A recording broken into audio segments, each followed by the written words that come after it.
This mic's on. Yeah, sure. See, how many people, first of all, were expecting a poem? Show of hands? Yeah, you're not going to get one. Not today. And the reason being, try to rhyme these words. Genius. No, seriously. You can talk to me later.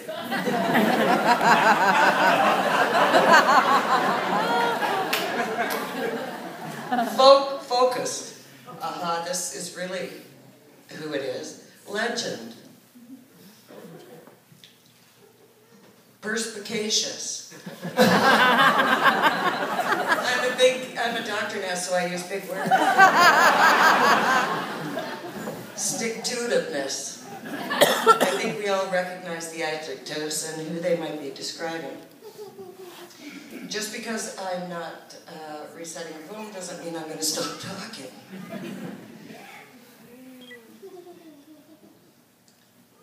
Let me tell you a little story. Picture the scene.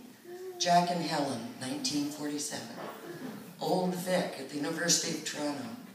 Dating.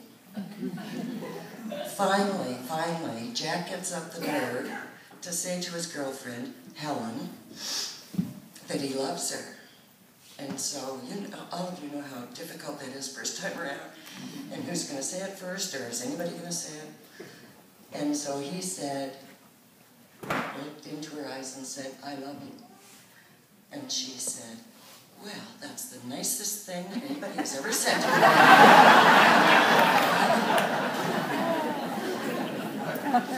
If you know Helen, you get it.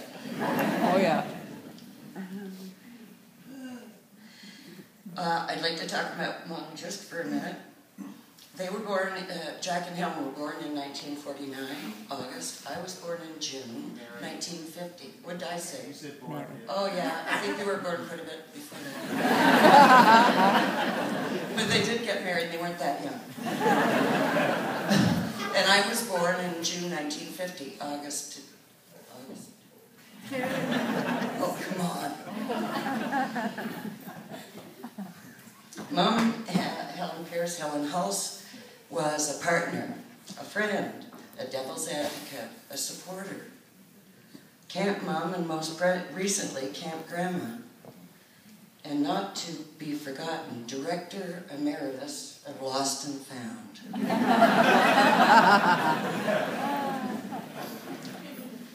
And the biggest job she ever had, as you can all well imagine, was raising 4 children, like the one you've heard from, this one, a couple of other bad ones. It was her biggest job. I have to say that Mom isn't feeling well today, but she's on the premises and here in spirit. And perhaps if we can maybe say hello to her by just saying, hello, Helen, maybe she'll hear you. How about it? Yeah. 1, 2, 3. Hello, Helen! Yeah, baby. Good work. There's another person I'd like to recognize too. Jack's sister, Shirley Dara Pierce, has made it here. She's chosen Huntsville to be her home. Great, beautiful person, was so involved in our lives, and I'm really happy to have her here, so welcome, Shirley.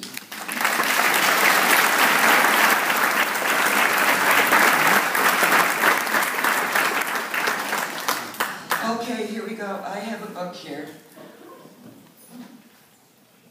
It's called, oh my gosh, Lead On Counselor. Coincidentally written by Jack Pierce, John Jorgensen, Jane McCutcheon, and Pat Pierce. When we got this book together, Jack said, well, I thought that we should have a Pierce at the beginning and a Pierce at the end. And then he said, and I put your name at the end so that it would be the first name rubbed off after people.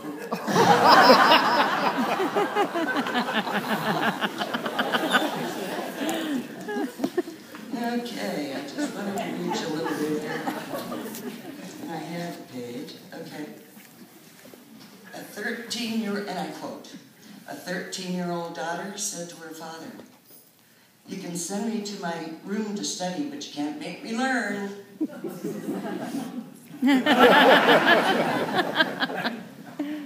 Jack and I had our contest, certainly. I say Jack because it was, you know, we all call him Jack, we all call him Dad, we all call him other things. But we had our contest. And it was very interesting because as I got older, somehow he got smarter. I don't know. Maybe you've experienced that yourself at some point. 1.5 years ago, I sent him the lyrics of a John Fogerty song. And I had thought about it, and I have thought about Dad every time I've heard it. I always kind of, in retrospect, think that we never really clashed swords, only shields. And that is very meaningful, and you understand what I mean. The lyrics of the song and the name of the song is The Leader of the Band. The leader of the band is tired, and his eyes are growing old, but his blood runs through my instrument, and his song is in my soul. My life has been a poor attempt to imitate the man. I am a living legacy to the leader of the band. Guess what? We all are living legacies to the leader of the band.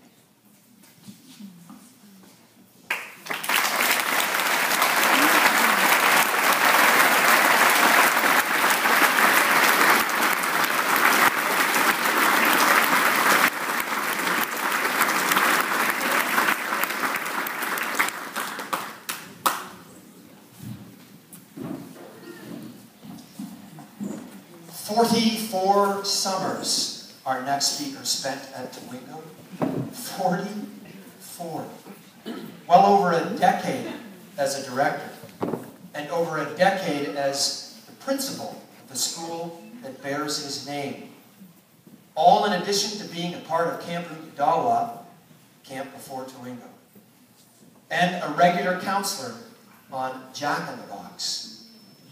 Whenever Dad introduced this gift to camp and to young people, he would say, "Assistant camp director and my best friend, very live."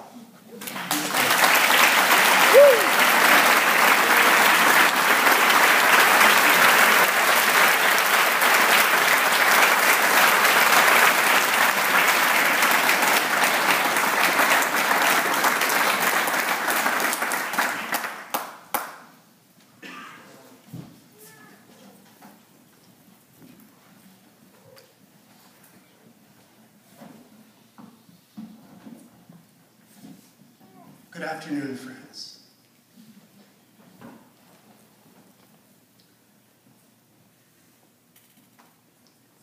As a student at Deep Collegiate in Ottawa, I was keenly involved in all sports, with a particular interest in basketball. It was the practice of that time to play with one's high school team, and then afterwards to search out additional court time and competition, both of which were most often found at the YMCA. That is where I first met Jack Pierce, and so began an association and friendship that spanned 58 years. In the late 1950s, Jack invited me to join him at the YMCA camp on the Dawa on Golden Lake. Within a few years, Jack made a life-changing and very courageous decision to depart from a very successful operation to head out on his own. He asked a number of us to join him on his new venture, Camp Towingo. How exciting it was to be part of something new and challenging. From the beginning, it was clearly evident that Jack had a very deep passion for this new camp, his staff, and especially the campers. The first summer in 1961 soon became two, and with the snap of a finger, here we are, some 53 years later. Amazing. Over the years, I've been asked countless times, why should I send my kids to Towingo? The reply was very simple. Every camp has cabins, a dining hall, a health center, a waterfront, and so on. What Twinkle has is superior staff members. One of Jack's many talents as our director was his ability to attract and recruit outstanding and talented staff members, and this has been the cornerstone of Twinkle up to and including the summer of 2013. For many years, it was Jack's practice to have all staff members introduced during orientation. And I'm sure there are many here today who recall the absolutely mind-boggling resumes as each staff member was introduced. In turn, it was these leaders who profoundly influenced the lives of so many campers, and this continues as well to this very day. Jack certainly had an eye for talent. After departing for a few years to continue my schooling and to get married, I returned as senior section director.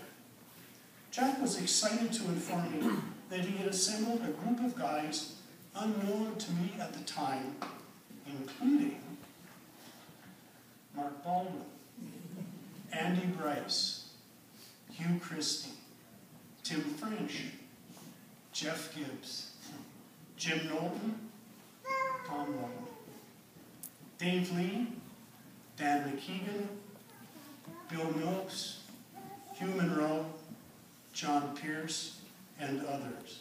And oh, how magnificent they were as Twinkle leaders.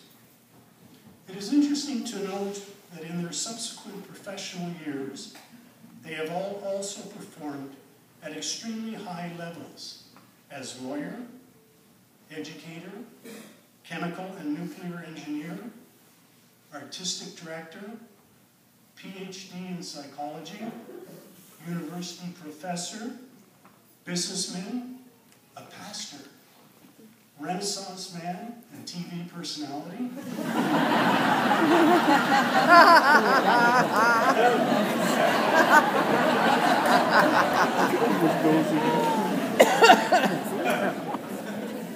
Deputy Chief of Maritime Command in the United Kingdom, Vice President, Scotiabank, and so on. Not a bad group, eh? Jack certainly had an instinctive feel when selecting staff members. At Camp Twinkle, there were always superb role models for campers and staff alike. On a personal note, my early role models included John and Ed Beach, Harry and Lou Brown, Wally and Pat Delahaye, Mac and Phil Eston, Don and Bev Hayes, Ray and Betty Marinko, Ed Reed, and George and Mary Simonet. And of course, Jack and Helen Pierce. Jack was a visionary in so many fields, and many of you may be unaware that he hatched a brilliant concept in children's television programming. The show was called Jack in the Box, which aired nationally for several years.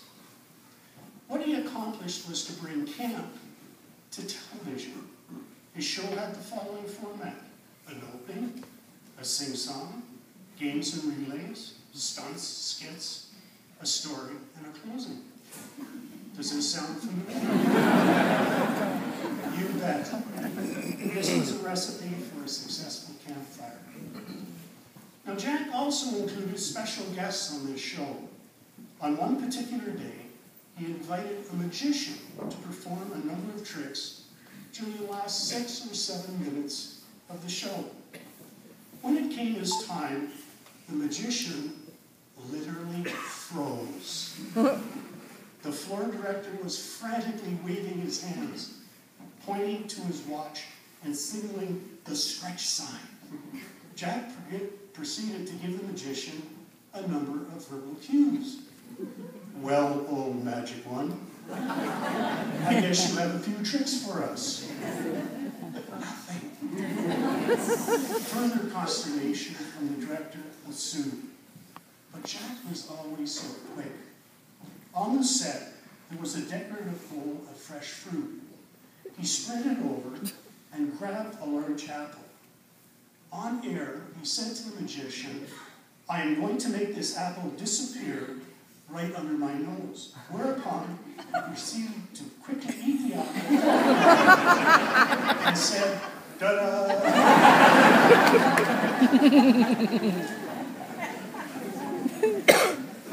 He was extremely proud of Jack in the Box. However, he was doubly proud of Tom Moulton and Mark Baldwin for their own children's television show, Camp Caribou, which followed many years later. Jack was a guy's guy. He was often in the midst of any fun happenings in camp. While in pursuit of my eagle crest,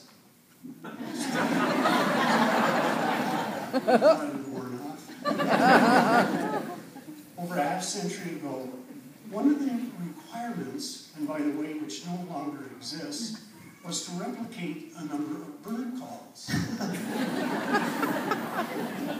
As the summer was coming to a close, I was desperately attempting to finish off this last item. I successfully completed 2 of the 3 required bird calls, but I got stuck, I believe, on the yellow-throated warbler. Now this was all unfolding at the final banquet. Picture this.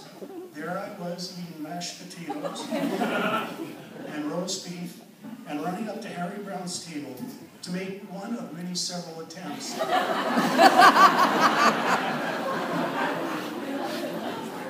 His response, "Oh, so close." But not quite. Back I would sprint outside to practice, and then I returned noticing that Harry, George, and my friend Jack, who at that point was laughing uncontrollably and was hiding under the table. They were enjoying my desperate attempts. It really was quite hilarious. So I asked if I could substitute with another bird call. They agreed, and I selected the hummingbird, whereupon I cleverly emitted a loud hums. I pass.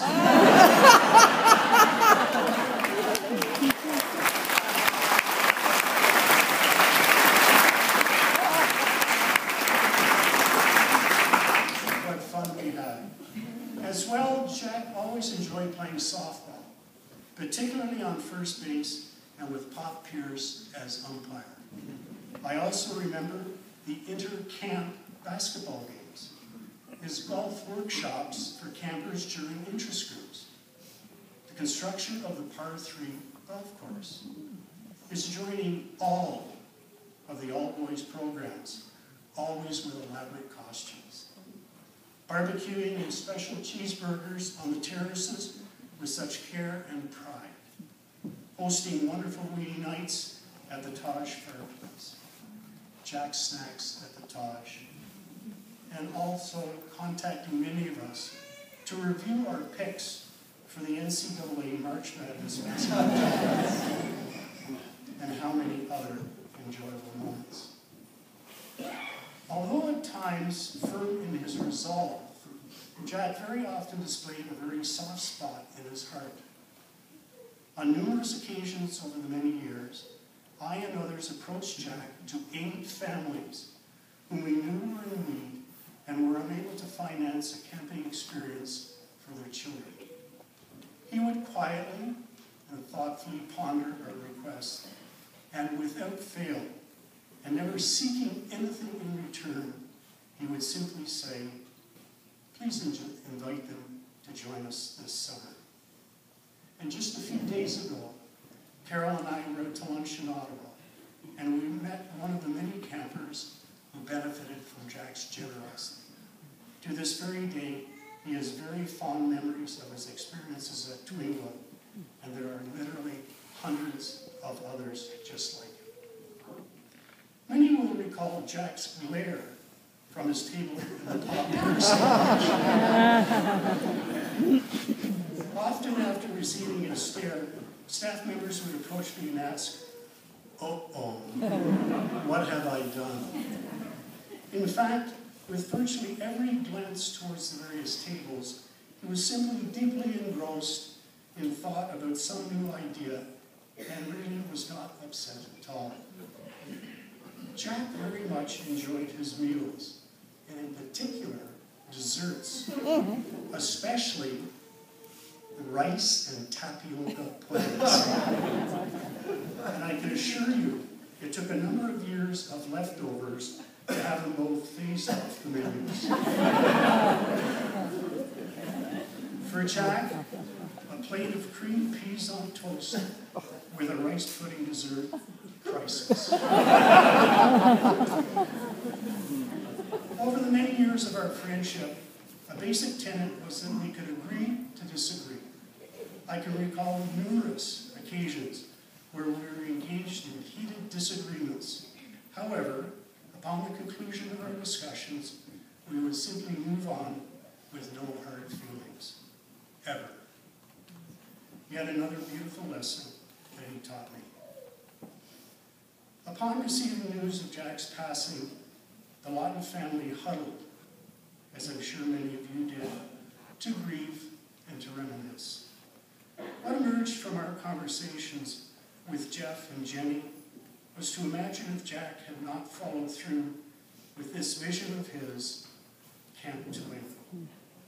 There would have been for our kids no experiences as campers, no WJVA, no TLC program, no varied positions on staff, no teaching at Twinkle College, no meeting Alan Pilcher and Catherine McCrae, no grandchildren, 4 of the 5 are currently Twinkle campers, and no lifelong Twinkle friends.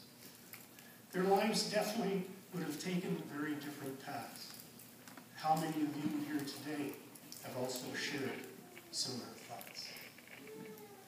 Jack always set high expectations for everyone, especially for himself. It was uncanny how he brought the very best and more out of all of us. He often shared with me that if one expects nothing, then exactly what they will get in return. He positively influenced, motivated, and empowered us to achieve what otherwise we might not have been able to. We all strive to do our very best and to be members of the Twinkle team with Jack as our leader.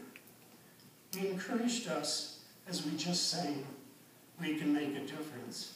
And indeed, Jack, with his passion for camping and youth development, made a very significant difference in the lives of literally thousands of campers and staff.